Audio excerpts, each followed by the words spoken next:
Hello everyone, मैं ओम प्रकाश प्रजापति। आज हम ट्रू मीडिया के पॉडकास्ट में एक और ऐसी शख्सियत से रूबरू कराने आए हैं। आप हैं आध्यात्मिक चिंतक और प्रेम रसिक श्री श्वेताब जी पाठक जी। श्वेताब जी पाठक जी, आपका ट्रू मीडिया के पॉडकास्ट में हार्दिक अभिनंदन है, स्वागत है। बहुत बहुत धन्यवाद। महाराज जी, हम जानना चाहेंगे कि आपके जीवन में वह कौन सा मोड़ था जहां से आपने आध्यात्मिक जीवन को केंद्र बना दिया। आध्यात्म वैसे सबके जीवन में होता है जी, लेकिन लोग कोई समझ नहीं पाते हैं। यहाँ बचपन से तो मेरी रुचि आध्यात्मिक रही है और बचपन से, चाहे मैं बचपन में जब मैं फर्स्ट क्लास में था, पहली कक्षा में था, तभी से ही मेरा भगवान के प्रति व्याकुलता, भगवान को पाने की जागरूकता, ये सब पहले से अंदर एक कहीं ना कहीं विचार में था। अब ये कैसे था, क्योंकि चूंकि पूर्व जन्मों का भी इसमें प्रारब्ध होता है, पूर्व जन्मों का भी कुछ संयोग रहता है, इसी के कारण ऐसी व्याकुलता भगवान को प्राप्त करने के लिए, भगवान को पाने के लिए व्याकुलता पहले से ही थी। मुझे याद है जब लोग लंच करते थे, खेलते थे, तो मैं लंच करने के बाद जितना समय मिलता था सिर्फ हेड डाउन करके भगवान के लिए अश्रुपात करता था कि हे भगवान, हे दीनानाथ, मुझे कब मिलोगे। अब मुझे सिखाने पढ़ाने वाला कोई नहीं था, अब इतने छोटे से बच्चे को कौन सिखाएगा पढ़ाएगा, लेकिन फिर भी ये पूर्व जन्मों का ही कुछ संस्कार होता है। साथ ही साथ मेरे घर परिवार वालों के जो माता जी थी, उनका भी बहुत बड़ा इसमें योगदान रहा, रोल रहा। उन्होंने ऐसे संस्कार दिए हमें बचपन से, ध्रुव प्रहलाद इत्यादि की कहानियों से हमें ओतप्रोत किया। और मैं आपको बताऊं तो 5वीं कक्षा से लेकर के लगभग 8वीं कक्षा तक मैंने भागने का भी प्रयत्न किया, क्योंकि चूंकि ये लोगों में एक विश्वास रहता है ना कि भगवान तपस्या से ही मिलते हैं, तो जंगल भागने का भी प्रयत्न किया। मेरे कई सारे मित्रों को भी साथ भी लिया था, 3-4 बार प्रयत्न में असफल भी रहा, ट्रेन में भी बैठ गया था, फिर वहां से वापस आया कि मुझे भगवान को पाना है, लेकिन फिर कुछ कारण से फिर वापस आना पड़ा। तो इस प्रकार आध्यात्मिक जो रुझान था मेरा बचपन से ही रहा, और चूंकि पूर्व जन्मों का ही कुछ संस्कार रहता है, कुछ प्रारब्ध रहता है, उसी के कारण ऐसी वृत्तियां बनती हैं। महाराज जी, आपने अध्यात्म में बहुत चिंतन किया है और ईश्वर की प्राप्ति के लिए, प्रभु की प्राप्ति के लिए, कान्हा की प्राप्ति के लिए बहुत यत्न किए, घर से भागने का भी प्रयास किया और ना जाने क्या क्या। हम ये जानना चाहेंगे कि प्रत्येक मनुष्य को ईश्वर, भगवान या वो जो पंच तत्व में लीन है, जो पंच तत्व बनाते हैं या ये जीवन चलाते हैं, उनकी प्राप्ति कैसे हो सकती है। बहुत सुंदर प्रश्न है ये। देखिए, हरि व्यापक सर्वत्र समाना, प्रेम ते प्रकट हूं ही मैं जाना। सर्वम खलविदम ब्रह्म, ब्रह्म मतलब भगवान हर जगह उसी प्रकार से व्याप्त है जैसे मैं और आप हैं। कण कण में उन्हीं की सत्ता विराजमान है। हमें कहीं बाहर भागने की आवश्यकता नहीं है, हमें कहीं भी जाने की आवश्यकता नहीं है। एकमात्र उनको प्रेम से ही प्राप्त किया जा सकता है और प्रेम के अलावा कोई ऑप्शन नहीं है। प्रेम का अर्थ क्या है? भगवान के प्रति हमारी व्याकुलता कितनी है, हमारी तड़प कितनी है, उसी के अनुसार हम भगवान को प्राप्त कर सकते हैं। तो इसके लिए ऐसा नहीं है कि हमें सन्यासी धारण करना है। सन्यास उनको धारण करवाया जा सकता है जिनकी वृत्तियां अभी संसार में बहुत अत्यधिक लगी हुई है और डिस्ट्रैक्ट करती हैं। तो इसके कारण उनको सन्यास धारण करवाया जाता है कि ठीक है, आप संसार से विमुख हो जाइए और भगवान में लग जाइए। लेकिन जो जिनके अंदर भगवान की वृत्ति पहले से ही है, जैसे आपने देखा होगा, हमारे अगर आप शास्त्रों को पढ़ेंगे तो 99% हमारे जितने महापुरुष थे सब गृहस्थाश्रम में थे। क्यों? गृहस्थ जो भगवान का प्रेम है वो अंतःकरण का संबंध है। शरीर से आप सारे कार्य करें, लेकिन अगर भगवान से हमारा संबंध हृदय से है तो भगवान अपने आप उसी तरह करेंगे। तो इसीलिए मन को भगवान में रखना है और तन को संसारिक कार्य में हमें करते रहना है, तो अपने आप भगवान प्राप्त करेंगे। योग कर्मसु कौशलम, जो गीता में उल्लेख बताया गया ना कि आप कर्म करते हो, कर्मयोग की परिभाषा यही है। आप कर्म को यहाँ पे करिए सांसारिक दायित्व के निर्वहन के लिए, और जो अपना योग है, मन और बुद्धि चित्त का संयोग है, वो भगवान से लगाए रखिए, आपको भगवान की प्राप्ति हो जाएगी। बहुत अच्छी जानकारी आपने हमारे श्रोताओं को दी और मुझे भी बहुत कुछ सीखने को मिला। कैसे खोजा जा सकता है? कुछ लोग कहते हैं कि ईश्वर, प्रभु मंदिरों में मिलेंगे, मस्जिदों में मिलेंगे या पहाड़ों पर मिलेंगे। आपने बताया आत्मचिंतन से मिल जाएंगे, लेकिन जो लोग भटकते हैं, यात्राएं करते हैं प्रभु के लिए, तमाम तीर्थ स्थलों पर जाते हैं, उनको कैसे मिलेंगे, कैसे उनके आत्म शांति मिलेगी, ये भी हमें विस्तार से बताएं। तीर्थों, व्रत, उपवास, धर्म स्थलों पर जाना या अन्य आपने देखा होगा जो लोग मंदिर वगैरह जाते हैं, इनका एकमात्र और एकमात्र उद्देश्य है कि किसी न किसी प्रकार से ज्ञान प्राप्ति कर भगवान से प्रेम पैदा करवा देना। यही एकमात्र कारण है। इसी के लिए तीर्थों में जाते हैं, इसी के कारण मंदिरों में जाते हैं, मठों में जाते हैं, संतों महापुरुषों के पास जाते हैं। लेकिन तीर्थ का अर्थ क्या है? तीर्थ का अर्थ है जो तिर कर दे, मतलब आपका तारण कर दे। ऐसे तीर्थ को, उसी तीर्थ का मतलब त्राण करने के अर्थ से है, जो आपका कल्याण कर दे। तो तीर्थों में संतों महापुरुषों का सानिध्य मिलता है और ज्ञान प्राप्ति कर, कोई भी व्यक्ति उनसे ज्ञान प्राप्ति कर अपना कल्याण मार्ग प्रशस्त कर सकता है। भगवान कहीं तीर्थों में नहीं बसते, भगवान कहीं पे भी ऐसे नहीं बसते कि मंदिरों में ही है, हमने भगवान को सीमित कर दिया मंदिरों में, मठों में, मस्जिदों में। नहीं, भगवान सर्वत्र है। सर्वत्र आपको वही समान सत्ता मिलेगी, समान सत्ता वही, मतलब ऐसे कि कण कण में भगवान विराजमान है। इसलिए बोला गया है सर्वम खल्विदम ब्रह्म ईशावास्मिदद्वम सर्वम। सब जगह भगवान की चेतना व्याप्त है। बस हमें एकमात्र अपने हृदय से, अपने मन में धारण करके कि भगवान हमारे अंतःकरण में व्याप्त हैं, चित्त में व्याप्त हैं, वही सोच करके आत्मचिंतन करके जिस दिन हम रियलाइजेशन कर लेंगे, उसी दिन हमें भगवान की प्राप्ति, जहां है हम वहीं हमें प्राप्ति हो जाएगी। इसलिए बोला गया है ना, जब मन चंगा तो कठौती में गंगा। रैदास जी की पंक्ति है ना। रैदास जी ने अपने जो चमड़े की साफ करते थे ना, उसी पानी में गंगा जी को उत्पन्न कर दिया। तो चमड़े वमड़े से कुछ फर्क नहीं पड़ता, भगवान तो चमड़े में भी व्याप्त है। मल मूत्र के विष्ठा कण कण में वही सेम भगवान व्याप्त हैं जो मंदिर के विग्रह में व्याप्त हैं। लेकिन हमारा मन किस जगह लगता है, बस उसी से ही भगवान मिल जाएंगे। वाह, प्रेम ते प्रकट हूं ही मैं जाना। बहुत अच्छे महाराज जी, आपने बहुत जानकारी अच्छी दी। महाराज जी, हम ये भी जानना चाहेंगे, बहुत अच्छी आप ज्ञानवर्धक और अध्यात्म से जुड़ी जानकारी हमारे दर्शकों को देख रहे हैं। दर्शक बहुत ही प्रफुल्लता से सुन रहे हैं, देख रहे हैं और लाइक और कमेंट्स भी कर रहे हैं। हम आगे बढ़ते हैं कि जो लोग यात्राएं करते हैं, तीर्थ पर जाते हैं, तमाम चारों धाम जाते हैं, लेकिन अपने माता पिता को सम्मान नहीं देते, माता पिता को पेट भर भोजन नहीं देते, और बाहर की यात्राएं, उनका बाहर का आवरण जो है वो आध्यात्मिक रहता है, दिखावा कहें, लेकिन माता पिता जो प्रथम गुरु होते हैं उनको ना कभी भोजन देते हैं, ना कभी उनका मान सम्मान करते हैं। ऐसा भी देखा जाता है कि उनके साथ में जो है मारपीट तक करते हैं। इस विषय में उन व्यक्ति हैं जो अध्यात्म को, धर्म को, ईश्वर को मानते हैं, लेकिन माता पिता का अपमान करते, उनके लिए क्या कहना चाहेंगे? देखिए, आध्यात्म का मतलब ही यही होता है कि हम सर्वत्र सभी प्राणियों में भगवान की भावना करें। यही आध्यात्म का मतलब है। अगर हम घर में अपने माता पिता की अवहेलना करके तीर्थों में जा रहे हैं और अन्य जगहों पे जा रहे हैं कि भाई हम माता पिता का, ठीक है माता पिता घर में पड़े रहे, वृद्ध हैं, असहाय हैं, भूखे पड़े रहे, लेकिन हमें तीर्थों में करना है, तो उस बाबागिरी से कोई मतलब नहीं। क्योंकि भगवान ने क्या कहा है, यह आत्मनि तिष्ठति। भगवान किसमें है? प्रत्येक आत्माओं में, कण कण में व्याप्त हैं। अगर हम भगवान को इस प्रकार नहीं देखते तो हमारा तीर्थों में जाना, संतों महापुरुषों के पास जाना सब व्यर्थ है। और वह संत और महापुरुष के पास अगर जा रहे हैं तो उसमें भी यही बताया गया है कि समस्त प्राणियों में भगवान की चेतना को रियलाइज करो, भगवान की चेतना को अनुभव करो। वही प्रकाश सभी में विद्यमान है। पर पीड़ा नहीं सम अदमाई। सबसे बड़ा पाप वही, अगर हम दूसरों को पीड़ा दे रहे हैं। अगर आपके किसी कृत्य से किसी को पीड़ा पहुंच रही हो और आप आडंबर कर रहे हैं भक्ति का या धर्म का पाखंड कर रहे हैं, तो वो धर्म नहीं, वो कुधर्म है। वो योग कुयोग ज्ञान अज्ञानु जहन ही राम प्रेम परधानु। जहां प्रेम की उपस्थिति ही नहीं है अपने माता पिता से, अपने लोगों से, समाज से, तो वो प्रेम क्या है? वो प्रेम बिल्कुल किसी लायक नहीं है। तो वो योग भी कुयोग है, वो ज्ञान भी अज्ञान के समान है। तो ऐसे लोगों का यही कहा जा सकता है कि वो घर में पड़े हुए हीरो को छोड़ करके बाहर वो सीपियों को बटोर रहे हैं। वाह वाह वाह महाराज, बहुत अच्छा उदाहरण आपने दिया। आपने प्रेम की बात की, तो हम ये भी जानना चाहेंगे कि प्रेम रसिक के रूप में आपकी पहचान कैसे विकसित हुई, ये भी थोड़ा विस्तार से बताएं। प्रेम रसिक, ये चूंकि 2023 से ये एक ग्रुप बना, फेसबुक से ही स्टार्ट हुआ था। आध्यात्म दर्शन के नाम से मैंने एक ग्रुप बनाया था जहाँ पे लोगों की आध्यात्मिक शंकाओं और संदेहों की निवृत्ति की जाती थी।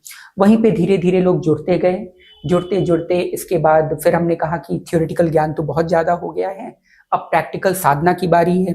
तो प्रैक्टिकल साधना के लिए सभी लोगों को वृंदावन आमंत्रित किया गया था। वहां पे 5 दिन की 5 दिवसीय साधना थी, साधना समागम, साधना शिविर का आयोजन किया गया था, जहाँ पे प्रेम से संबंधित आख्यान, क्योंकि भगवान तो प्रेम के ही भूखे हैं और प्रेम से ही मिलते हैं, भावग्राही जनार्दन वेद कहता है। तो उसी से संबंधित सभी लोगों ने धीरे धीरे फिर उन लोग को बहुत रुचि मिली, बहुत उनको अच्छा लगा। इसके बाद उन्होंने और भी शिविर अपने आप से आयोजित करवाने शुरू कर दिए। फिर बाद में धीरे धीरे फॉलोवर्स के द्वारा मेरा प्रचार प्रसार किया जाने लगा। मतलब जो मैं लेख लिखता था अध्यात्म दर्शन में, उसको इन्होंने सोशल मीडिया पे प्रसारित करना शुरू कर दिया। और फिर पहले तो मैं प्रसारित वगैरह इन सब के चक्कर में नहीं था, लेकिन फिर लोगों ने कहा कि भाई और भी लोगों तक हमारे ज्ञान की जो ज्योति है वो आलोकित हो, इसके कारण हमें प्रचार प्रसार करना पड़ेगा। तो 2024 से इसके बाद मैंने अलाउ कर दिया कि ठीक है। तो 2024 से हम सब कुछ करते हुए फिर इन्हीं फॉलोवर्स ने, जितने लोग थे मेरे सभी लोगों ने, इन्होंने एक उपाधि भी दे दी, प्रेम रसिक श्री श्वेताब जी महाराज करके, और उसी नाम से अब वो प्रचार प्रसार कर। बहुत अच्छे, बहुत अच्छे। महाराज जी, हम जानना चाहेंगे कि आज के भौतिकवादी युग में अध्यात्म की ओर युवाओं का रुझान कैसे जागृत किया जा सकता है? आजकल का जो युवा है उनको जो उनकी वैल्यूज जो बताई गई हैं, वैल्यूज समझते हैं, मान्यताएं जो बताई गई हैं कि सफलता की ये परिभाषा है, ये पैमाना है, ये पैरामीटर सेट किया गया है सफलता का। तो सफलता का जो पैरामीटर है या जो कुछ भी उनके मन में दिमाग में पोषित किया गया है वो पूरी तरह गलत तरीके से पोषित किया गया है। आज सफलता का पैमाना क्या है? पैमाना ये है कि यह व्यक्ति बहुत धनाढ्य है, यही सफल है। अब वो धन किस विधा से आ रहा है? चोरी से, हत्या से, मर्डर से, बलात्कार से, भ्रष्टाचार से, किससे? इससे किसी को कोई मतलब नहीं, बस वो धनी होना चाहिए, वही उनकी सफलता का पैमाना है। तो धन की प्राप्ति के लिए जब आपने पैमाना ही वही सेट कर दिया है कि एक धन की प्राप्ति या धन ज्यादा होना ही सफलता का पैमाना है, तो लोग अब धन ही कमाएंगे उस उद्देश्य की प्राप्ति के लिए, उसे ही सफलता मान रहे हैं। अब वो कैसे भी कमाएं, चाहे भ्रष्टाचार से, चाहे किसी भी विधा से।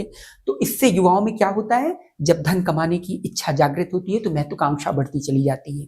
क्योंकि अभी उन्होंने सेट किया हुआ है, भाई हमें आगे आने वाले समय में 30,000 रुपए कमाना है।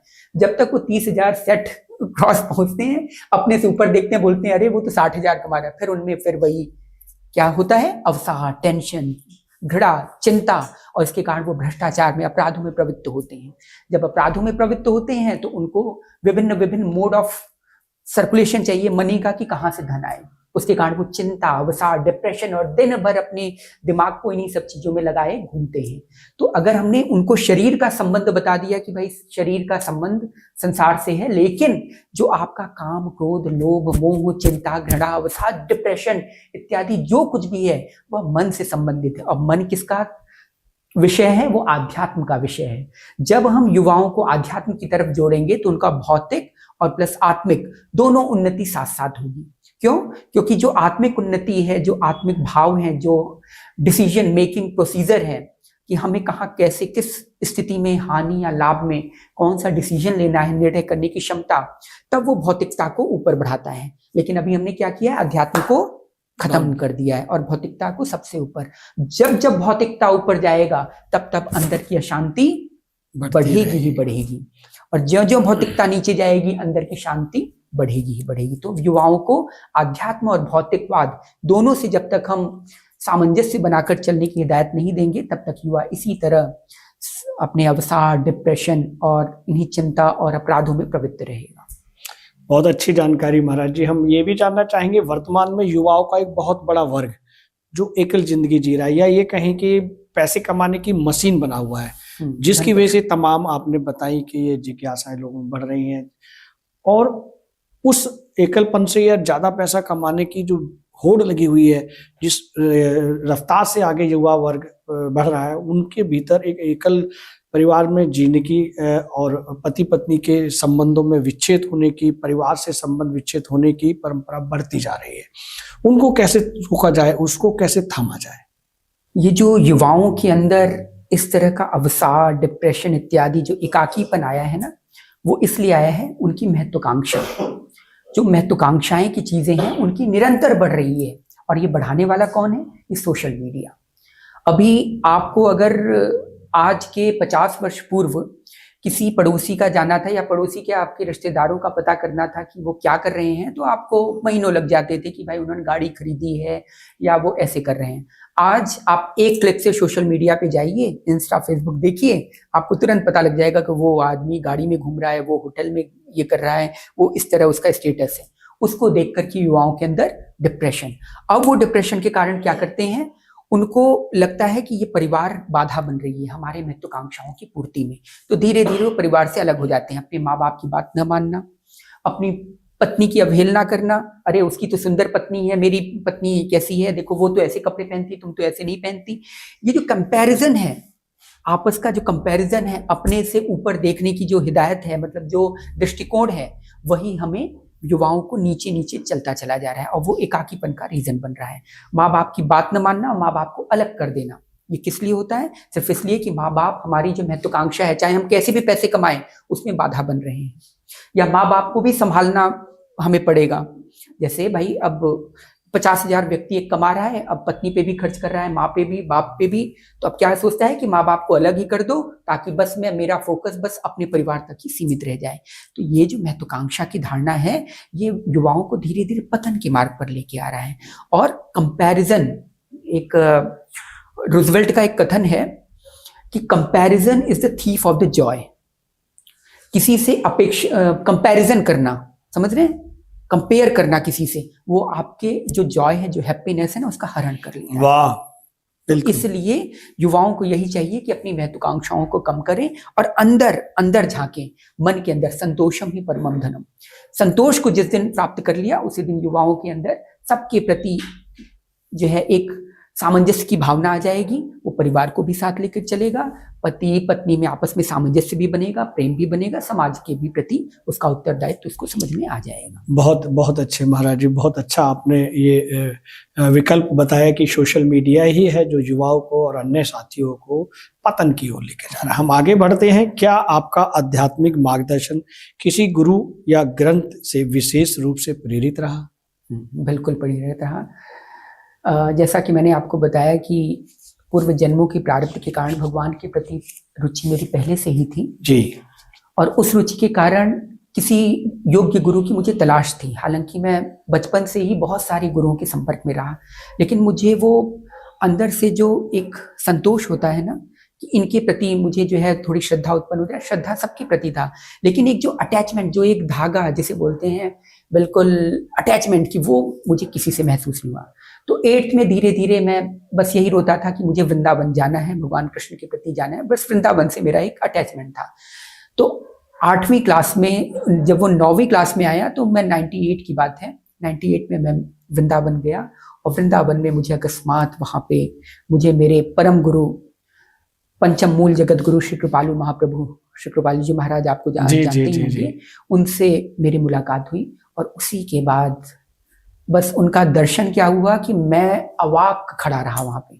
मतलब वो मुझे भुलाए नहीं भूलता, आज भी वो स्मृति आ जाती है। और तभी उसी समय से मुझे जो है उनसे अटैचमेंट हुआ और उन्होंने ही मेरे पूरे जीवन को, मतलब जो मेरी भावनाएं तो भगवान के लिए पहले से ही थी, प्रीति भगवान के लिए पहले से ही थी, लेकिन जो उन्होंने दिशा दिया उसको, जैसे नदी बह रही है तो इधर भी बह चली जा रही, इधर भी बह चली जा रही, लेकिन जो नदी को एक किनारा, 2 किनारा दे करके उन्होंने समुद्र से मिलवाया, वो मेरे जगत गुरु श्री कृपालु महाप्रभु। वाह वाह वाह, वही मेरे गुरु हैं और उनका प्रत्येक वाक्य मेरा ग्रंथ है, मेरे लिए क्या ग्रंथ बात है। है, क्या ग्रंथ की मैंने कभी कोई ग्रंथ नहीं पढ़े, बस उनका जो वाक्य है, उनका अगर क भी शब्द है, अ भी शब्द है, मेरे लिए ग्रंथ के समान है। बहुत अच्छे, बहुत अच्छे।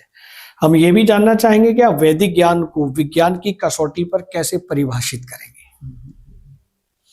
वैदिक ज्ञान और विज्ञान, देखिए वेद का अर्थ क्या होता है? वेद का अर्थ है विद्या। विद्या मतलब प्राप्त करना, विद्या प्राप्त करना। विद्या मतलब उसकी विद्या प्राप्त करना, भगवान के प्रति, भगवान की हमें विद्या, हमें ज्ञान प्राप्त करवाना। तो वेद भी भगवान का ज्ञान प्राप्त करवा रहा है। विज्ञान किसका ज्ञान प्राप्त करवा रहा है? भौतिक चीजों का हमें ज्ञान प्राप्त करवा रहा है। क्योंकि सर्वम खलविदम ब्रह्म, सब जगह भगवान ही व्याप्त हैं। जो विज्ञान भी खोज कर रहा है, वो भी ब्रह्म की खोज कर रहा है।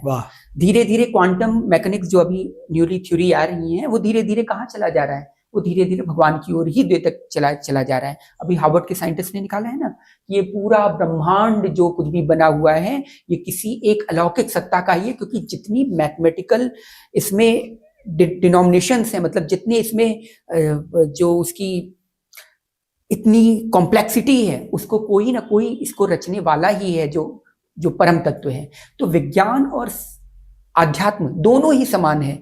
वेद में भी वही लिखा हुआ है जो विज्ञान अभी रिसेंटली खोज कर रहा है। हमारे समय में देखिए क्वांटम मैकेनिक्स तो अभी आई है, लेकिन हमारे समय में पहले से ही बता दिया, मेटा यूनिवर्स की थ्योरी, मल्टी यूनिवर्स की थ्योरी, पैरा यूनिवर्स की थ्योरी, क्वांटम एंटेंगलमेंट की थ्योरी, स्ट्रिंग थ्योरी, जितनी थ्योरीज हैं सारे वेद में भरी पड़ी है। बस ये है अंतर क्या आता है, अंतर बस एक चीज का है, उनकी भाषा अलग है और साइंस की भाषा अलग है। वो अपनी माँ को माँ कहते हैं और साइंस वाले अपनी माँ को मम्मी कहते हैं, अंतर बस यही है। वाह, क्या बात है, क्या बात है।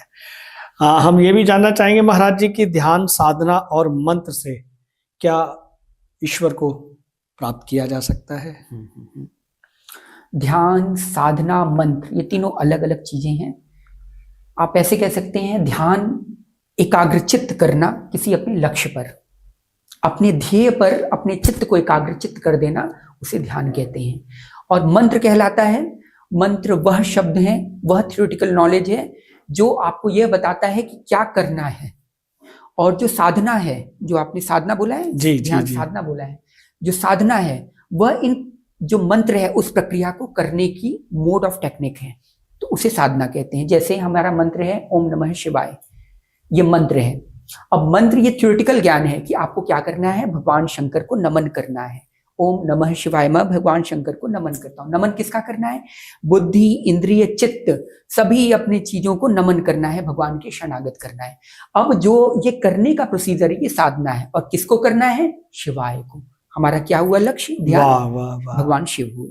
तो यही ध्यान, साधना और मंत्र तीनों एक ही चीज है, बस उसका रूपांतरण अलग अलग है। बहुत बढ़िया, बहुत बढ़िया। महाराज जी, हम जानना चाहेंगे कि युवाओं के लिए विज्ञान और अध्यात्म का संतुलन क्यों आवश्यक है? आध्यात्म देखिए मन का संबंध है जी, आध्यात्म से मन का संबंध है। विज्ञान भौतिकतावाद प्रदान आपको करता है। शरीर का संबंध आपका विज्ञान से है और आध्यात्म का संबंध भगवान से है, मतलब मन से है। क्योंकि आप शरीर नहीं है, शरीर के को चलाने वाली आत्मा है। दो चीजों से ये शरीर बना हुआ है। पहला तो एक शरीर जो स्थूल शरीर आप देख रहे हैं, नंबर 1, और जो अंदर आपकी जो चेतना विद्यमान है ना, वह उसे जिसे आत्मा कहते हैं। और आत्मा किसका विषय है, आध्यात्म का विषय है। और जो शरीर को चलाने के उपकरण आपको किससे मिलते हैं, आपको वस्त्र मिले, ये घड़ियां मिली, ये चीजें मिली, आपको साबुन वगैरह, नहाने की जितने आइटम, बैठने की चेयर, जिससे हमारा पॉडकास्ट शूट हो रहा है, वो किसका है, वो विज्ञान की देन है। तो विज्ञान और आध्यात्म, अगर मेरे पास आध्यात्मिक चेतना नहीं होगी तो आप मुझे बताइए ये कैमरा मेरा क्या कर सकता है, ये लाइट क्या कर सकता है, ये चेयर क्या कर सकता है, ये क्या कर सकता है। आपने देखा है कई मूर्ख पागल होते हैं, बिल्कुल बिल्कुल पागल। अब आप उनको यहाँ बिठा दीजिए, पॉडकास्ट करवा लीजिए, कैमरा क्या कर लेगा, कुछ नहीं कर पाएगा। मुख्य है आध्यात्म मन का। तो आध्यात्म का संबंध मन से है और शरीर का संबंध भौतिकवाद से है। जब हमारा इंटरनल इंजन ठीक होगा, इंजन मतलब मन, बुद्धि, चित्त, ये जो ठीक होगा, और ये किससे ठीक होगा, आध्यात्म से। अगर ये ठीक है तो अपने आप भौतिकतावाद का हमें कैसे उपयोग करना है ये आ जाएगा। इसीलिए आध्यात्म और भौतिकतावाद का दोनों का सामंजस्य अगर हम नहीं बिठाएंगे तो फिर समझिए कि हम या तो पतन के मार्ग पे चल जाएंगे, या तो भौतिकवाद का गलत उपयोग कर लेंगे, अपराध वगैरह कर लेंगे। आप देख रहे हैं ना, हैकिंग चलती है, लोग करोड़ रुपए ऐसे ठग लिए जाते हैं, क्योंकि उनके पास नैतिक मूल्य नहीं है। किससे क्या होगा, अध्यात्म होता तो कुछ नहीं करते। सारी जगह शांति सिर्फ अध्यात्म से आ सकती है।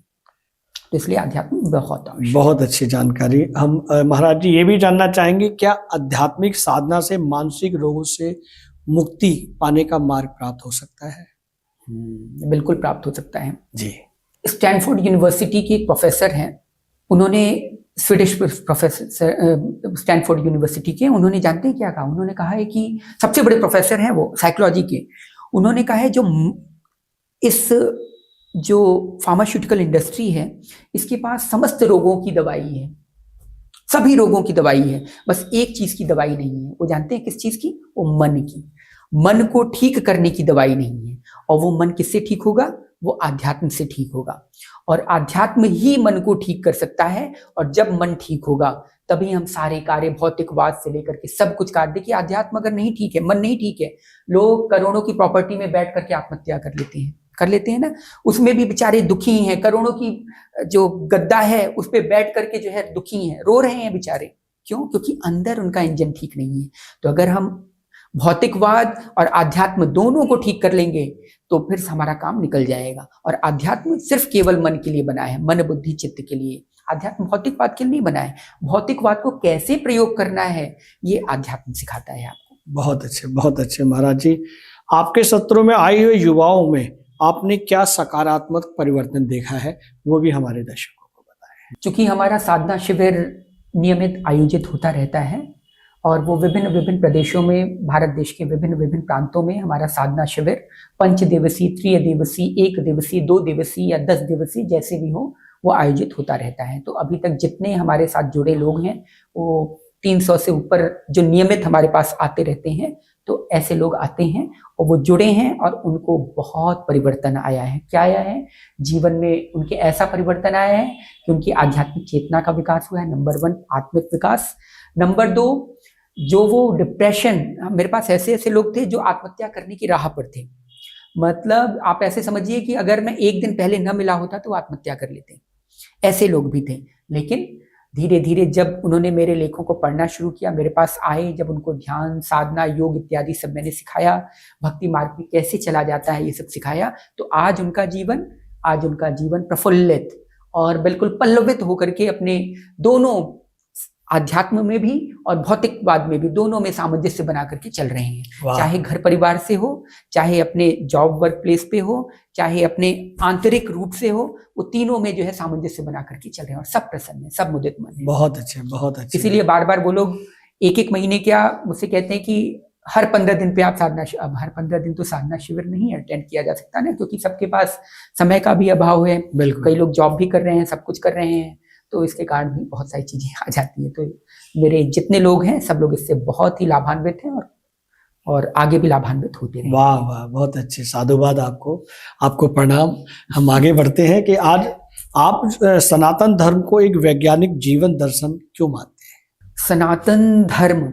सनातन धर्म देखिए किसी के द्वारा प्रकट नहीं किया गया है, वह जीवन जीने का एक तरीका है। जीवन जीने का मतलब अपने मन, बुद्धि, चित्त, इंद्रिय को कैसे संयम करना है और कैसे आनंद की प्राप्ति हृदय में करनी है, उसको समझने का एक तरीका है। वो धर्म किसे बोलते हैं? जो धारण करने योग्य हो, धारण करना योग्य, जिसको हम धारण कर सकें। जैसे ये वस्त्र अगर मुझे सही नहीं लगेगा तो मैं इसे धारण नहीं करूंगा, मैं साड़ी तो नहीं धारण कर सकूंगा। जो मेरे लिए उपयुक्त होगा मैं उसे ही धारण करूंगा। तो मनुष्य जीवन के लिए जो उपयुक्त है, जो नितांत आवश्यक चीजें हैं, अवयव हैं, उसे धर्म ही धारण करवाता है। और सनातन धर्म किसी व्यक्ति के द्वारा नहीं बनाया गया, ये जीवन जीने का एक तरीका है। जीवन मतलब कैसे अपने जीवन को, कैसे अपने आत्मा का विकास करना है, उसको एक गति प्रदान करता है, एक दिशा प्रदान करता है। तो सनातन धर्म आधुनिक जीवन शैली में बहुत ही उपयोगी है, क्योंकि जब आपका यही नहीं ठीक होगा तो आधुनिकता लेकर के आप क्या करेंगे? वाह, सारी आधुनिकता उसी चौपट हो जाएगी अगर ये आपका मशीनरी अंदर की खराब है तो। बहुत अच्छे महाराज जी। हम ये भी जानना चाहेंगे कि सनातन धर्म को अंधविश्वास कहने वालों के लिए आप क्या संदेश देना चाहेंगे? बंदर क्या जाने अदरक का स्वाद, जब लोमड़ी को अंगूर नहीं मिलते तो उसे खट्टा बता देती है। उद्धव जी ने भगवान श्री कृष्ण से भागवत में एक प्रश्न किया है कि भगवान एक बात बताइए, आपके पास चलने के, ईश्वर मार्ग पर चलने के आपने एक ही मार्ग बताया है कुल, लेकिन आगे आने वाले समय में इतने सारे असंख्य मार्ग कैसे हो गए? तो भगवान ने इसका बहुत सुंदर उत्तर दिया है। भगवान ने कहा कि उद्धव, मैंने सिर्फ एक ही मार्ग बताया था, लेकिन इस संसार में 3 प्रवृत्ति के लोग रहते हैं, सात्विक, राजसिक, तामसिक। जिसकी तामसिक बुद्धि थी उसने तामसिक उसका अर्थ किया, जिसकी राजसिक बुद्धि थी उसने राजसिक अर्थ किया, जिसकी सात्विक बुद्धि थी उसने सात्विक अर्थ किया। तो ये जो सात्विक बुद्धि वाले थे, जिस तरह के लोगों की बुद्धि थी उन्होंने वैसे किया। अब जो आजकल की जो पाखंड और अंधविश्वास मानते हैं, उन्होंने सनातन धर्म को वही समझ लिया जो ज्योग्राफिकल लोकेशन में या जो समाज में जो आडंबर किए जाते हैं उसको उन्होंने धर्म मान लिया, क्योंकि ऐसा नहीं है। वह तो ऐसे समझिए समाज के द्वारा कुछ रीति रिवाज बन गए, उसको वो लोग धारण कर रहे हैं, लेकिन जो हमारा धर्म है, जो सनातन धर्म है, वो अंदर की चीजें, अंदर की मशीनरी ठीक करने का है। बाहर क्रियाकलाप या आडंबर करने से उससे कुछ नहीं हो सकता। और इन लोगों ने आडंबर को ही धर्म समझ लिया। तो सारी गलती इन्हीं लोगों की है जो इसको अंधविश्वास मानते हैं। इन्होंने न कभी अपने वेदों को पढ़ा, न कभी शास्त्रों को पढ़ा, न उपनिषदों को पढ़ा, लेकिन जलाने के लिए सबसे पहले रेडी हो जाते हैं कि अंधविश्वास है। अरे पढ़ के तो देखो, पढ़ोगे तब पता लगेगा ना कि है सनातन धर्म क्या। जिसको आइंस्टीन ने माना, जिसको बड़े बड़े साइंटिस्ट नील्स बोर, फिजिक्स के 3 फादर माने जाते हैं, वो कौन कौन से? नील्स बोर, श्रोडिंगर और हाइजेनबर्ग। इन तीनों की अगर आप हिस्ट्री उठाएंगे तो श्रोडिंगर ने जानते क्या बोला है? श्रोडिंगर ने बोला है my view of the world में कि अगर मुझे सनातन धर्म की वेदों और उपनिषदों की बात की जाए तो सब सारा कूट ज्ञान इसी शास्त्रों और वेदों में भरा पड़ा हुआ है, लेकिन इसको निकालने वाला, इसको ग्रहण करने वाला कोई कोई विरला होता है।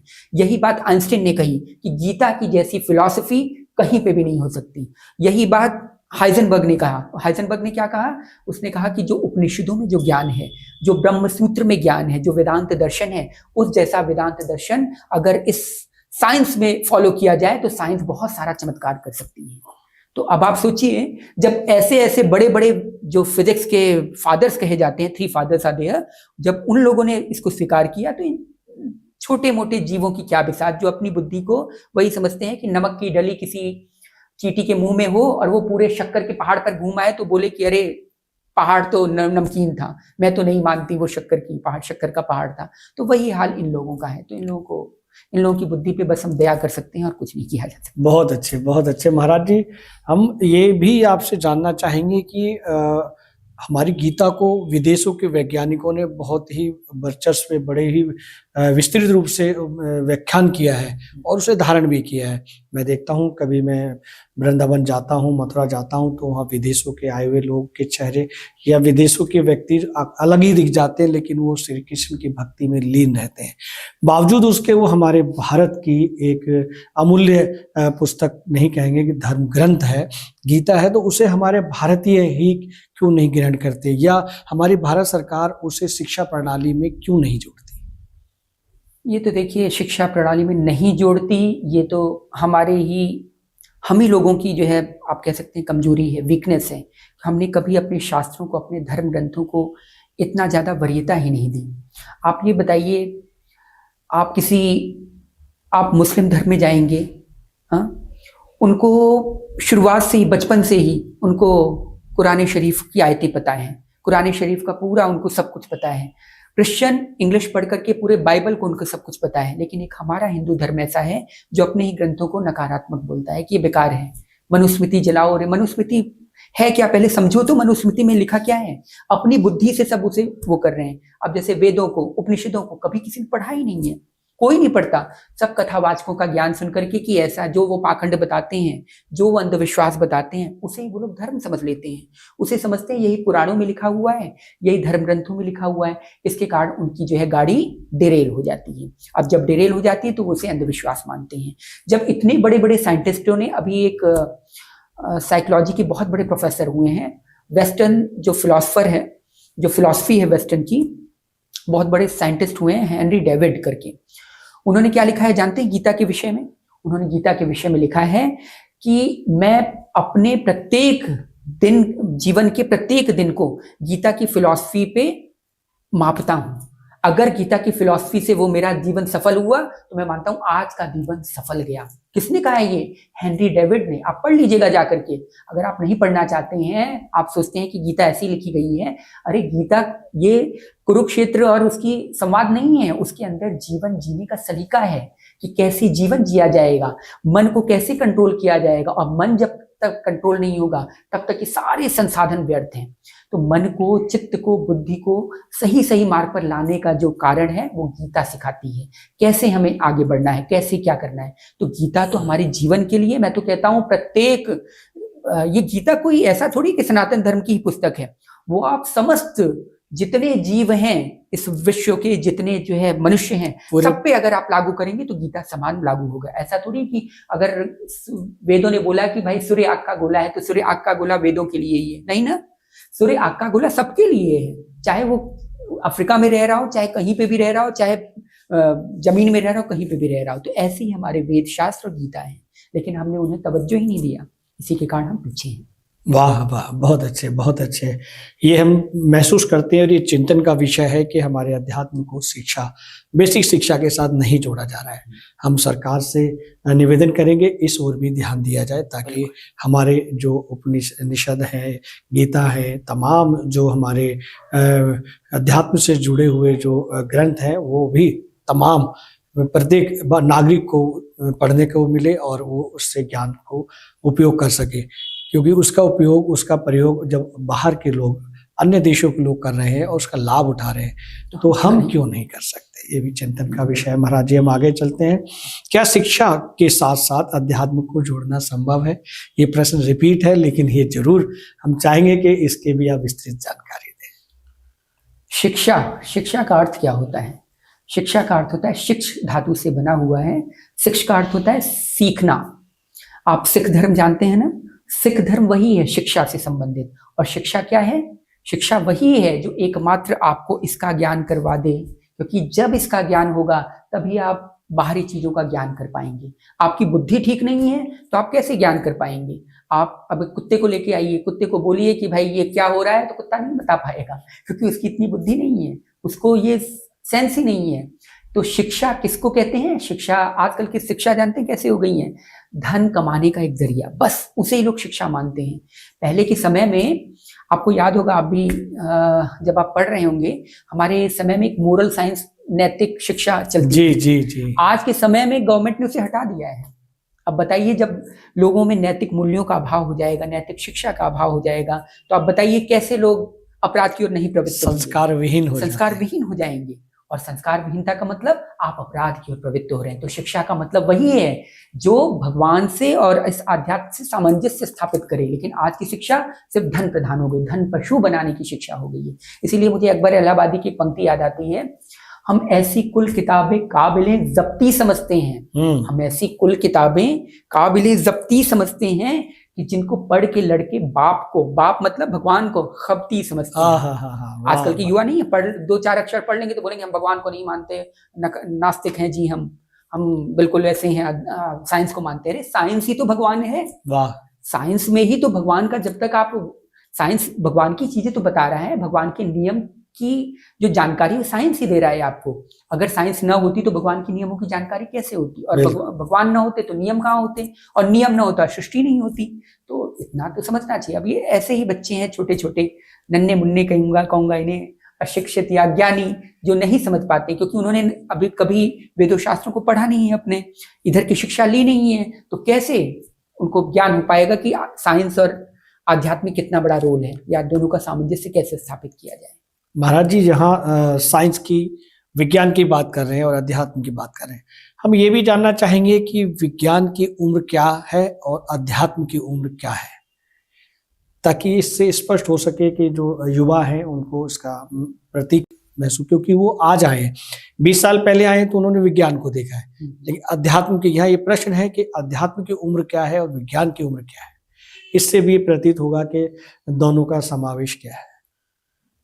देखिए, न अध्यात्म की कोई उम्र है, न विज्ञान की कोई उम्र है, क्योंकि अध्यात्म तभी से है जब से सृष्टि हुई है। वाह वाह। अगर सृष्टि नहीं होगी तो अध्यात्म भी नहीं होगा। जब पहले अध्यात्म आया तब सृष्टि आई। पहले मन, बुद्धि, चित्त, अहंकार आया, जो जिसे हम अधियात्म कहते हैं। अधियात्म मतलब अध्यात्म, ये आत्मा से संबंधित चीजें सबसे पहले प्रकट हुई, तब इसके बाद उससे सृष्टि का उत्पन्न हुआ, सृष्टि की उत्पत्ति हुई। ऐसे ही विज्ञान भी पहले से ही है, जब से सृष्टि उत्पन्न हुई है। क्योंकि अगर विज्ञान न होता तो सृष्टि के नियम कैसे चलते? सृष्टि के जो नियम चल रहे हैं, ग्रेविटेशन पुल चल रहा है, ये प्रकाश के द्वारा जो इलेक्ट्रॉन्स के माध्यम से आपको प्रकाशित किया जा रहा है, हवा जो चल रही है, अग्नि में जो उसका ऊष्मा है, जो थर्मोडायनेमिक है, वो कैसे चलेगा, सब विज्ञान इत्यादि पहले से। आप ये अवश्य कह सकते हैं कि आध्यात्म और जो आजकल की खोजें हैं उनकी उम्र में क्या डिफरेंस है जी। विज्ञान और आजकल की खोजें आप देखिए, पहले के समय में लोग क्या मानते थे? पहले के समय लोग मानते थे कि पृथ्वी स्टिल है और सूर्य उनकी परिक्रमा करता है। आज के जब प्लेटो वगैरह थे, सुकरात को इसलिए जहर दे दिया गया था। किस लिए? क्योंकि उन्होंने बता दिया था कि भाई ऐसा नहीं है, ऐसा नहीं है, प्लेटो को जहर दे दिया गया था कि ऐसा नहीं है कि जो है वो पृथ्वी इस तरह घूमती है। लेकिन जब न्यूटन आए, उन्होंने बोला हाँ, पृथ्वी आग सूरज जो है एक जगह स्थिर है और पृथ्वी उनके चारों तरफ चक्कर लगा रही है। और ये हमारे शास्त्रों में तो बहुत पहले से लिखा हुआ है। जी जी कोई ऐसा जी नहीं है जी, कि जी, कोई अभी से है। और अभी तक लोग चपटी मानते थे पृथ्वी को, हमारे शास्त्रों में तो पहले से ही भूगोल कहा गया है। ये भू और गोल कहा गया है। इट मीन्स हमारे पहले से लोग तो जानते थे ना, जी जी, उनके पास कोई रॉकेट भी नहीं था। बिल्कुल।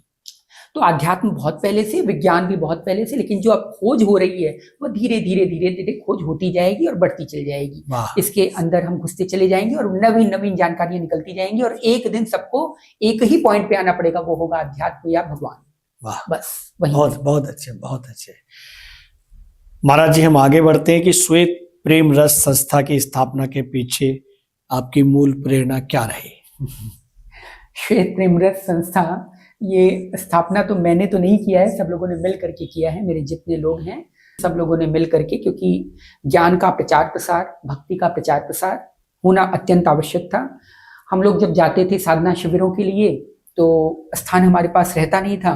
तो जब हम उनसे बोलते थे कि भाई हमें साधना शिविर करने के लिए प्लेस चाहिए, तो सब लोग मना कर देते थे। बोलते थे संस्था का नाम बताओ, आपके पास कोई प्रमाणिक संस्था हो तो बताओ। अब हमारे पास कोई ऑप्शन नहीं था, तो धीरे धीरे फिर श्वेत प्रेम संस्था का नाम रखा गया। श्वेत इसलिए रखा गया क्योंकि श्वेत यहाँ विशुद्ध ज्ञान मिलता है। ज्ञान मतलब ज्ञान, समस्त वेदों शास्त्रों का ज्ञान श्वेत होता है। और प्रेम, वो प्रेम से परिपूर्ण है और प्रेम रस से परिपूर्ण है, इसीलिए इस संस्था का नाम श्वेत प्रेम रस रखा गया। और इसमें इसका मुख्य उद्देश्य यही है, युवाओं को, आज के सभी समस्त लोगों को पाखंड, अंधविश्वास, जो जितनी चीजें हैं फैली हुई, उन सब चीजों से हटा करके सीधे भगवान की ओर प्रवृत्त करना, भक्ति मार्ग में प्रवृत्त करना। और कैसे प्रवृत्त करना? उनको सही सही वेदों शास्त्रों का ज्ञान देकर के। बहुत अच्छे, यही संस्था का लक्ष्य। बहुत अच्छे, बहुत अच्छे, बहुत ही नेक कार्य कर रहे हैं। और संस्था ज्यादा पुरानी नहीं है, 2024 की ही है। क्या बात! 2024 से ही हमने इसकी स्थापना की थी, ट्रस्ट उसी समय खुला था। और अब लेकिन धीरे धीरे संस्था की हम लोग अब सब जगह हैं, फेसबुक पे भी हैं, इंस्टाग्राम पे भी हैं, यूट्यूब पे भी हैं और अन्य सोशल मीडिया साइट्स पे भी है। मुझे पता नहीं, क्योंकि सोशल मीडिया साइट्स कोई और अन्य देखता है तो, और हर जगह है। बाकी का मैं व्हाट्सएप ग्रुप पे रहता हूँ, जो आध्यात्म दर्शन चलता है अपना, वहाँ पे लोग प्रश्न उत्तर करते हैं, उसके माध्यम से उनके संदेहों का निराकरण किया जाता है। बहुत अच्छे, बहुत अच्छे। महाराज जी, हम ये भी जानना चाहेंगे, जब अभी आपके साधना केंद्रों की चर्चा हुई है, तो साधना केंद्रों में किस प्रकार की व्यवहारिक सुक्तियां सिखाई जाती है? हमारे साधना केंद्रों में पंचदिवसीय साधना केंद्र होता है, पंचदिवसीय साधना दिवस होता है। और इन साधना शिविर में इन 5 दिन सुबह 4 या 5 बजे से हम लोग शुरू कर देते हैं। 5 बजे से लेकर के 9 बजे तक कंटिन्यूअस नहीं, बीच बीच में ब्रेक भी रहता है। उसमें ध्यान, धारणा, समाधि, भगवान के प्रति कैसे अपने आप की शरणागति करना है, इंद्रियों को मन से कैसे अटैच करके भगवान की भक्ति करनी है, और भक्ति सिखाते हैं। इसमें वेदों शास्त्रों का ज्ञान, वेदों का ज्ञान, उपनिषदों का ज्ञान, शास्त्रों का ज्ञान, पुराणों का ज्ञान। पुराणों में जितनी आपने देखा होगा कथा कहानियां लिखी हुई हैं, उनके पीछे का मर्म क्या है, उनके पीछे का तार्किक अवतरण क्या है, वो किस लिए बताया गया है, वो किसके माध्यम से क्या बताना चाह रहे हैं, इन सब बातों का निरूपण किया जाता है। प्रश्नोत्तरी सेशन भी रखा जाता है वहां समय समय पर, जैसे 1 घंटे का प्रश्नोत्तरी सेशन हर बार रखा जाता है। मतलब एक दिन में आप ये समझिए 5 घंटे का प्रश्नोत्तरी सेशन हो जाता है, टुकड़ों टुकड़ों में करके। तो उसके माध्यम से प्लस भक्ति में संकीर्तन होता है, और उस संकीर्तन को जिसने अटेंड कर लिया एक बार, फिर तो वो आनंदमय ही हो जाता है। एक बार मैं तो आपको भी कह रहा हूँ, आप भी आइए, अशोक जी को भी लेके आइए, दोनों लोग आइए और संकीर्तन भी अटेंड कीजिए, 5 दिन का साधना समागम भी अटेंड कीजिए, तब आपको आनंद भी आएगा, तब आप कुछ समझ पाएंगे कि हमारे यहाँ क्या होता है और कैसे हम साधना करवाते हैं। जी, बिल्कुल। तो ध्यान, साधना और भक्ति रस संकीर्तन, वेदों शास्त्रों सम्मत जो व्याख्यान होता है, और प्रश्नोत्तरी सेशन, प्लस सांस्कृतिक कार्यक्रम भी होते हैं, रंगारंग कार्यक्रम, जिसमें छोटे छोटे बच्चे अपनी अपनी सांस्कृतिक, मतलब भगवान से रिलेटेड लीलाएं इत्यादि प्रस्तुतियां देते हैं। वाह वाह वाह, बहुत अच्छा काम कर रहे हैं आप, आपको पुनः साधुवाद, पुनः प्रणाम। हम ये भी जानना चाहेंगे कि कोई साथी अगर आपके साधना केंद्रों से जुड़ता है तो क्या आम गृहस्थ जीवन के साथ ये संभव है? मेरे साथ जितने लोग जुड़े हैं सब गृहस्थ ही जुड़े हैं, कोई ऐसा नहीं है कि जो गृहस्थ में ना हो। सभी गृहस्थ का पालन कर रहे हैं और सभी गृहस्थ से ही जुड़े हैं। और ये भगवान ने गीता में यही तो कहा है कि आपको तस्मात् सर्वेषु कालेषु मामनुस्मर युद्ध च, मतलब समस्त कर्मों को करते हुए, संसार के समस्त युद्धों को करते हुए भवाभुक्त अर्जन, मतलब अपने भावों को भगवान में लगा देना है, अपने मन को भगवान में लगाना है। मतलब तन कार में मतलब कार्य में, और मन यार में। यही हमारे जो साधना शिविरों का जो मुख्य सूक्ति है वो यही है। तन हमेशा हमें सांसारिक कार्यों में लगाना है, मन हमेशा भगवान में लगे रहना है। बस यही हमारी एक सूक्ति है। इसी के माध्यम से हम गृहस्थ में भी गृहस्थी लोगों को साधना करना। बहुत बढ़िया, बहुत बढ़िया। महाराज जी, क्या अध्यात्म समाज को संगठित और सशक्त बना सकता है? किस तरह से बना सकता है, ये भी हमारे दर्शकों को बना। अगर मैं कहूं कि आध्यात्म ही बना सकता है अपने समाज को संगठित और ऊर्जावान, तो बिल्कुल कदापि भी ऐसा नहीं कि इसमें मैंने बहुत बड़ा एक्सजेरेशन कर दिया है, मतलब बहुत अतिशयोक्ति कर दी है। बिल्कुल नहीं, ही कर सकता है और किसी के पास ऑप्शन नहीं, क्योंकि आध्यात्म ही आपको यही बताता है कि आप अपने संवेगों को कैसे कंट्रोल करें, निर्णय लेने की क्षमता आपके अंदर देता है, अपने भावों को हमें कहाँ उपयोग करना है, दया, क्षमा, नीतियाँ जो आपके अंदर किसी के प्रति करुणा, ममता, जितने दान, जितने पुण्य, किसी के प्रति दया भावना, ये सब कौन सिखाता है? ये सब आपको आध्यात्म ही सिखाता है। अगर जिसके अंदर आध्यात्म नहीं होगा वो अपराध की ओर प्रवृत्त होगा। अपराध की ओर प्रवृत्त होने के बाद या तो वह डिप्रेशन में जाएगा, अवसाद में जाएगा, क्योंकि उसकी इंटरनल मशीनरी करप्ट है। मतलब इंटरनल मशीनरी ये वाली करप्ट है, और जब इंटरनल मशीनरी करप्ट होगी तो डेफिनेटली बाहर का काम करेगा ही नहीं। बिल्कुल। जैसे अभी आपकी ये मशीन है, अगर इसकी इंटरनल मशीनरी करप्ट हो जाए तो आप बाहर कितना भी सजा के रख लें, क्या होगा? चलेगा ही नहीं। सेम इसी प्रकार आध्यात्म है। आध्यात्म आपकी इंटरनल मशीनरी को ठीक करता है, और इसीलिए सभी युवाओं से, सभी समस्त, मैं पूरे विश्व को ये संदेश देना चाहता हूँ इस ट्रू मीडिया प्लेटफॉर्म के माध्यम से, कि अगर किसी को विश्व शांति चाहिए तो एकमात्र और एकमात्र आध्यात्म की ओर आप लोग कूच करें। और उसी से ही आपके ये जितने जो ट्रम्प इधर आपस में, देश आपस में लड़ रहे हैं, सिर्फ एकमात्र वो आध्यात्म से ही ठीक हो सकता है, क्योंकि आध्यात्म ही आपके मन को ठीक कर सकता है, और जब मन ठीक होगा तो समस्त जीव ठीक हो जाएंगे। वाह, बिल्कुल बिल्कुल। तो अपने आप विश्व शांति आ जाएगी। क्या बात है। समाज क्या, पूरा विश्व ही इससे सम्मिलित हो जाएगा। हम महाराज जी ये भी जानना चाहेंगे कि युवाओं की भूमिका इस आध्यात्मिक जागरण से कैसे जुड़ सकती है और कैसे होनी चाहिए? युवाओं की भूमिका तो महत्वपूर्ण है। आप जानते हैं हमारे देश में सबसे अधिक युवा हैं जी। इस समय सबसे अधिक अगर देखा जाए तो भारत में युवाओं की संख्या अत्यधिक है जी। और बाकी का अन्य देशों में भी युवाओं की संख्या अधिक है। लेकिन अभी रिसर्च एक आई है जिसमें बताया गया है कि 21% लोग, मतलब 18 मिलियन पीपल ऑफ अमेरिका, जिसमें 18 से 25 वर्ष के युवा हैं, वो किससे ग्रस्त हैं? अवसाद से ग्रस्त हैं। बिल्कुल। किस लिए? क्योंकि उनको सिर्फ भौतिकतावाद दिया गया, और जहां भौतिकतावाद रहेगा, आध्यात्म नहीं रहेगा, वहां क्या होगा? वहां डिप्रेशन, चिंता, तनाव। क्योंकि भौतिकतावाद को यूज करने की जो वृत्ति है, जो मैकेनिज्म है, जो आपको मोड ऑफ यूज है, वो कौन देता है? वो आपको अध्यात्म ही देता है। तो जब तक युवा अध्यात्म से नहीं जुड़ेंगे, युवा हमेशा डिप्रेशन, तनाव, चिंता इसमें रहेंगे। तो युवाओं की भूमिका इसमें अत्यधिक है। अगर युवा अध्यात्म से जुड़ जाते हैं, और युवा ही भविष्य बनाते हैं, वाह, युवा ही आगे के भविष्य हैं। बिल्कुल। अगर युवा ही ठीक हो गए आध्यात्म से लेकर के, तो आगे की सृष्टि अपने आप ठीक होती जाएगी। लेकिन बस यही है, युवाओं को बचपन से संस्कार नहीं दिए जा रहे हैं। जब उनको, हमारे यहाँ भी ऐसे लोग हैं, जब उनको बोला जाता है भाई भक्ति मार्ग पर आओ, तो क्या कहते हैं? अरे अभी थोड़ी समय है, अभी समय नहीं है। जब हम 60 वर्ष के हो जाएंगे, अभी मेरी बुढ़ाई, अब जैसे वो ब्रह्मा से लिखवा करके आए कि मेरी 60 वर्ष की आयु है। अरे तुम कभी भी चले जाओगे, और अभी से नहीं लगे तो अंदर का जो मल है वो पड़ता रहेगा, पड़ता रहेगा। 60 वर्ष के बाद किसी की भक्ति नहीं होती, कोई भी भक्ति नहीं लग सकता अगर बचपन से उसका अभ्यास न हो। साइकिल आप पहले सीखेंगे, वृद्धावस्था में साइकिल नहीं सीखी जाती। तो साइकिल, जो भी अध्यात्म है, आध्यात्मिक चिंतन आपको बचपन से ही करना पड़ेगा, तभी आप समाज को, देश को और विश्व को परिलक्षित कर सकते हैं, अपने विचारों से चेंज कर सकते हैं, परिवर्तित कर सकते हैं। वाह वाह वाह। तो इसीलिए अध्यात्म बहुत आवश्यक है युवाओं की। बहुत अच्छी जानकारी महाराज जी आप दे रहे हैं। आपने बताया कि अमेरिका के अंदर बहुत बड़ा वर्ग है जो मानसिक तनाव से ग्रस्त है।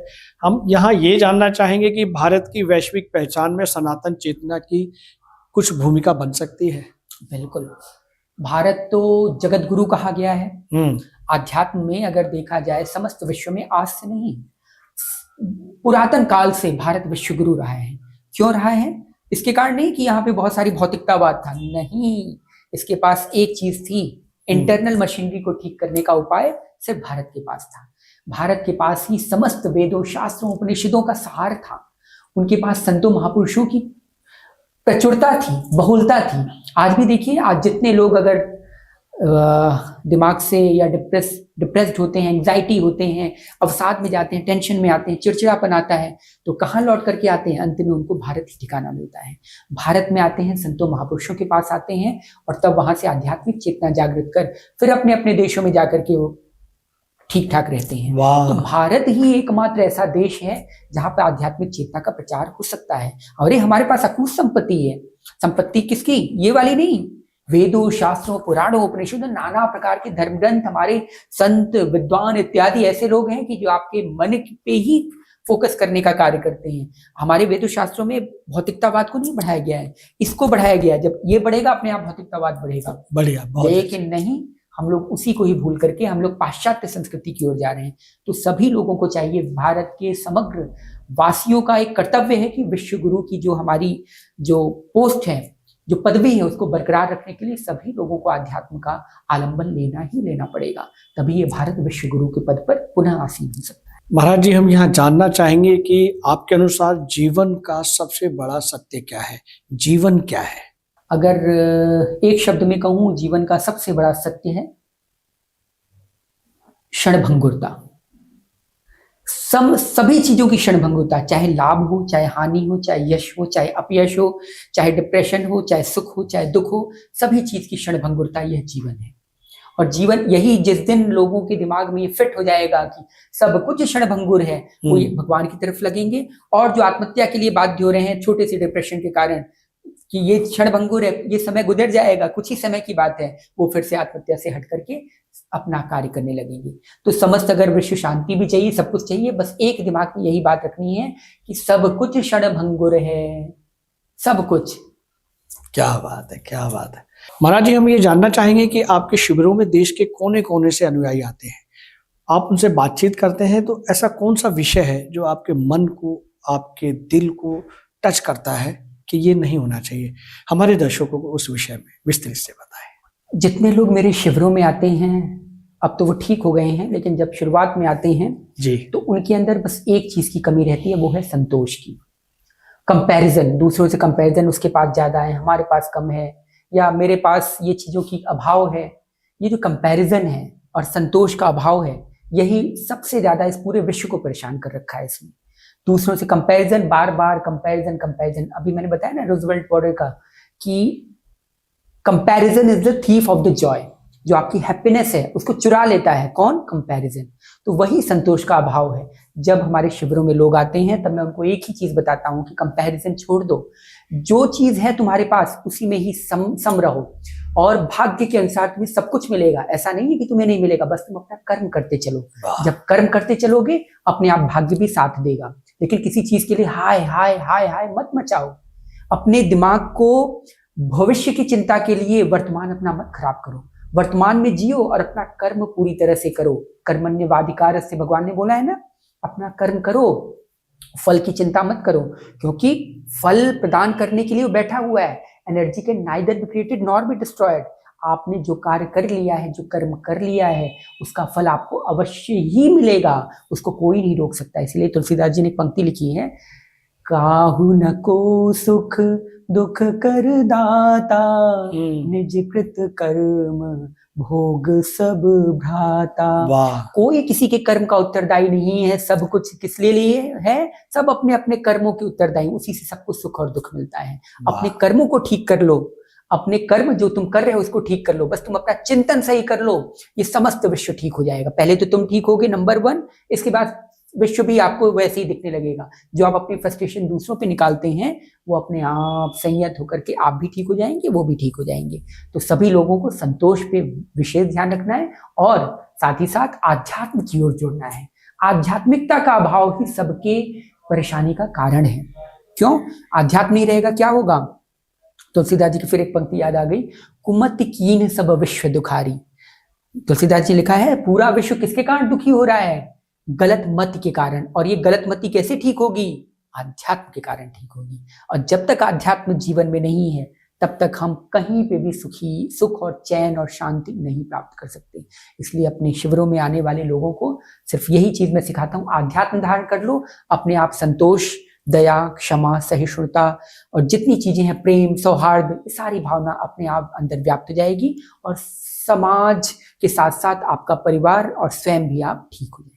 बहुत अच्छी जानकारी आप दे रहे हैं सुताप जी महाराज। आपने ट्रू मीडिया के पॉडकास्ट के लिए अपना बेशकीमती समय दिया और ये भी मैं दर्शकों को कहना चाहूँगा कि सुताप जी महाराज से जो बातचीत हुई है पॉडकास्ट के जरिए, ये पहला पॉडकास्ट है, लेकिन अंतिम नहीं है। हम आगे जुड़े रहेंगे और आत्मचिंतन करते रहेंगे और आपने अपना बेशकीमती समय हमें ट्रू मीडिया परिवार को और दर्शकों को दिया, उसके लिए बहुत बहुत धन्यवाद। आपका भी बहुत बहुत धन्यवाद। ट्रू मीडिया के समस्त परिवारजनों का मेरा बहुत बहुत धन्यवाद कि उन्होंने मुझे ऐसा मंच दिया, मुझे आमंत्रित किया यहाँ पर पॉडकास्ट के लिए। इसके लिए ओम प्रकाश जी आपका भी बहुत बहुत धन्यवाद।